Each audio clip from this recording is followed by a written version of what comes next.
নমস্কার বন্ধুরা, Moniz world আবার একটা নিরামিষ রান্না নিয়ে চলে এসেছে। আমি মণিদীপা। আজকের রেসিপি নিরামিষ ঘুগনি। গরম তেলে দারচিনি আর তেজপাতা, একটুখানি জিরে দিয়ে আলুগুলো ভাজা ভাজা করে নিলাম। তার মধ্যে একটু আদা গুঁড়ো দিয়ে দিলাম। ভালো করে ভেজে নেওয়ার পর তাতে নুন, হলুদ, জিরে গুঁড়ো, লঙ্কা গুঁড়ো, ধনে গুঁড়ো পেস্ট করে রেখেছিলাম সেটা দিয়ে দিলাম। খুব ভালো করে কষিয়ে নেবে। একটু ভালো করে কষা কষা হয়ে গেলেই আগে নুন দিয়ে সেদ্ধ করা মটরটা এর মধ্যে এবার ঢেলে দেবো। একটু জল দিয়ে ভালো করে কষিয়ে নিয়ে তাকে চাপা দিয়ে দেবো। একটু যেই তেল ছাড়া ছাড়া হয়ে যাবে তার মধ্যে আর একটা স্পেশাল পেস্ট দেবো। কী দেবো? কাজু, কিশমিশ আর পোস্ত। নিরামিষ রান্না তো একটা আলাদাই স্বাদ চলে আসে।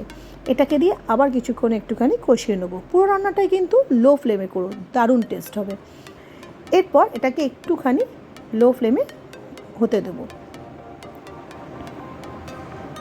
তারপর কটা কাঁচা লঙ্কা দিয়ে কড়াটা সাইড করে রাখলাম। এরপর আলাদা একটা পাত্রে ঘি, তার মধ্যে একটুখানি হিং দেব।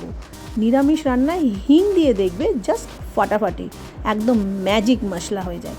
তাতে শুকনো লঙ্কা ফোড়ন দিলাম, দিয়ে ভালো করে এটাকে ঘেটে নেব ঘুগনিতে দিয়ে। এটাকে বলে তড়কা।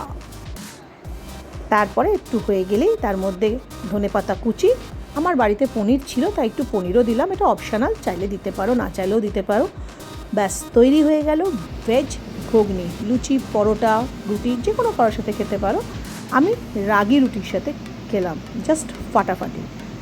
আবার পরের ভিডিও নিয়ে হাজির হব। টাটা।